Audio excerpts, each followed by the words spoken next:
INA Podcast.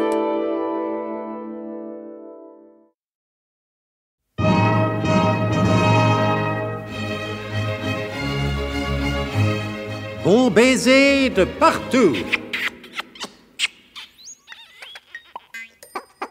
Une émission secrète de...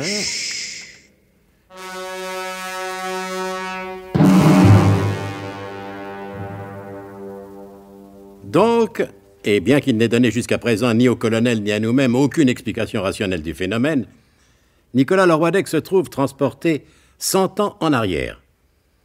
Sur la place de la Concorde, Nicolas vient d'assister au défilé de la guilde des enclumiers.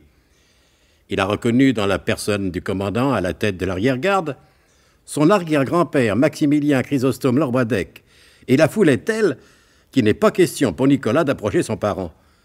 Il s'adresse au kidam qui l'a jusqu'à présent si aimablement renseigné. Puis-je, monsieur, vous demander à quel endroit sera ainsi solennellement et magnifiquement la guilde des enclumiers? Mais vous le pouvez, cher monsieur, ne suis-je pas à votre entière disposition pour vous mettre au fait de tout ce qui fait l'objet de votre légitime curiosité? Eh bien alors je vous le demande. À question posée, n'est-il pas nécessaire d'y donner réponse immédiatement et satisfaisante? Votre avis, cher monsieur? Rigoureusement conforme, monsieur. En ce cas, et le Second Empire étant ce qu'il est, on ne peut pas toujours être impérialement le premier. Voici ma réponse. La guilde des enclumiers se rend en défilé de cortège à l'exposition universelle, qui se tient du mieux qu'elle peut au Champ de Mars. Car c'est aujourd'hui que, sous la présidence de leurs majestés impériales, a lieu l'inauguration du pavillon de l'enclume. Le pavillon de l'enclume? Oui, monsieur, le pavillon de l'enclume. Enfin. Je crois que ça va être une très émouvante cérémonie, car il ne s'agit pas d'une simple inauguration d'un quelconque, quoique honorable pavillon de l'enclume national, mais du pavillon de l'enclume universel international. Le spectacle vaut certainement la peine d'être vu par tout le monde. Et à plus forte raison par vous, cher monsieur, qui, d'après ce que vous m'avez dit, êtes de descendance enclumière. Oui. Je gage que vous brûlez d'y assister. Ben en effet, monsieur, non seulement je brûle, mais j'incandescende. Je vais m'y rendre sans plus tarder. Hop, taxi! Que dites-vous? Hein? Vous voyez bien, j'appelle un taxi. Un quoi? Un taxi. Ah oui, oh, c'est vrai, j'oubliais. Vous oubliez quoi? Non, que j'étais à Paris, parce que, n'est-ce pas, dans mon pays, en Duconossie, dans les Hauts-de-Seine du Val-de-Marne, on appelle les voitures de place des taxis. Ah, je comprends, monsieur. Ici, on les appelle des calèches. Je vais en appeler une. Caléchier! Oh, caléchier! Voilà, bourgeois. Je vous accompagne. Non, mais non. Si, je suis désormais votre Cicérone attentif et dévoué. Eh bien alors... Vous, noble étranger, vous égareriez dans les méandres de cette admirable et foutue sacrée exposition universelle de 1867. Caléchier, à l'exposition, à l'entrée réservée aux officiels. Bien, bourgeois. Cocotte. Oui, parce que j'ai une carte spéciale de visiteur privilégié en tant que... Mais, enfin, décidément, je manque à tous mes devoirs. Je vous ai bien remis tout à l'heure ma carte. Mais comme elle est vierge de toute inscription, souffrez, cher monsieur, que je me présente. Théobald, c'est pas lui, c'est l'autre. Éleveur de protestation pour vous servir. Voilà, bourgeois. On est arrivé. Tenez, mon ami. Oh, merci, mon prince. Oh, il vous appelle mon prince? La qualification caléchière, cochère ou automédone dépend de l'importance du pourboire. C'est ainsi qu'elle va de Pouilleux à Monseigneur. Mon prince est dans la bonne moyenne. Voilà. Entrons, si vous le voulez bien, par cette entrée réservée à ceux auxquels elle réserve son ouverture. Eh ben, dis donc. Ça a l'air d'être du solide, cette exposition universelle de 1867.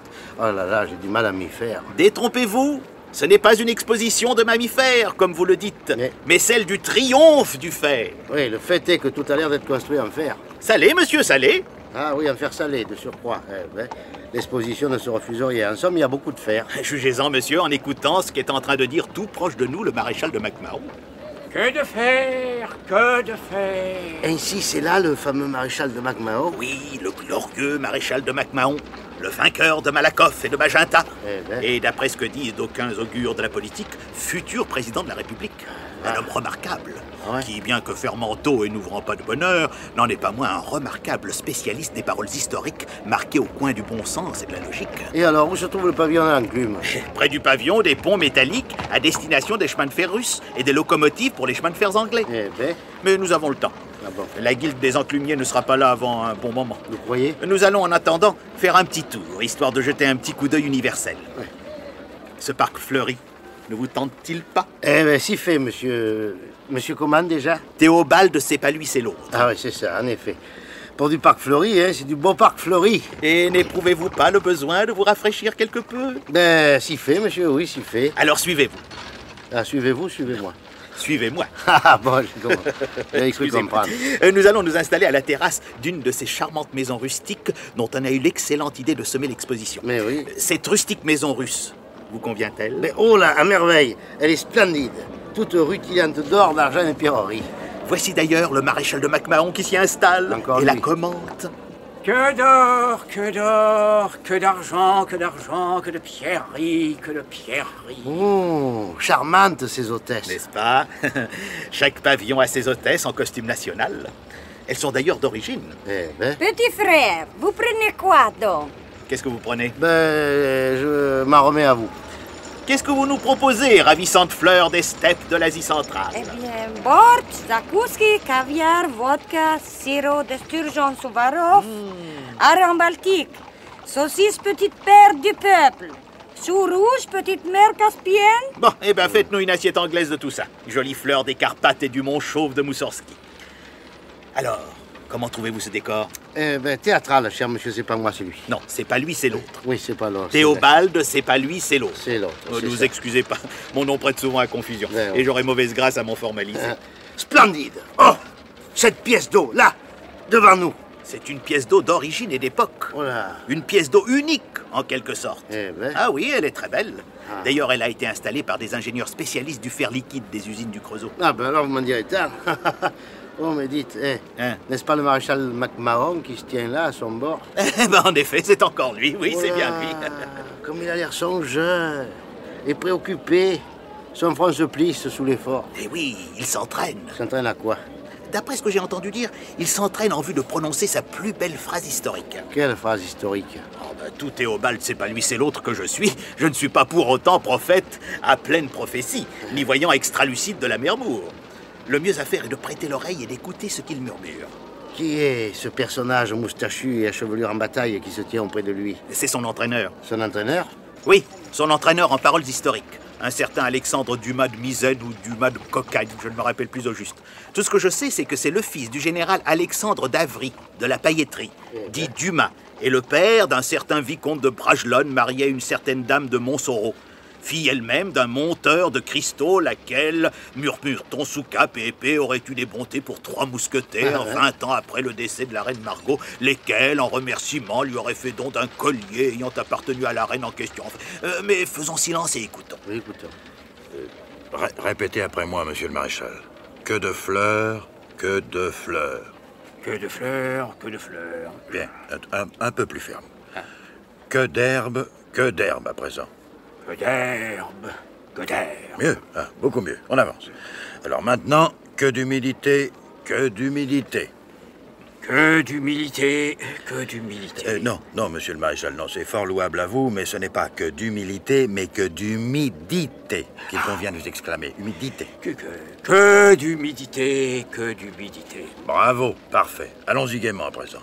Que de liquide, que de liquide. Que de liquide, que de liquide. Avec un peu plus d'émotion, monsieur le maréchal. Ah oui. Que de liquide, que de liquide. Remarquable. Non, c'est à vous tirer les larmes sur l'épaule droite. Exercez-vous, monsieur le maréchal. Que de liquide, que de liquide. Que d'eau! Arrêtez, monsieur le maréchal. Que d'eau, c'est pour plus tard. Quand les fameuses inondations vous fourniront l'occasion de prononcer votre immortelle phrase historique.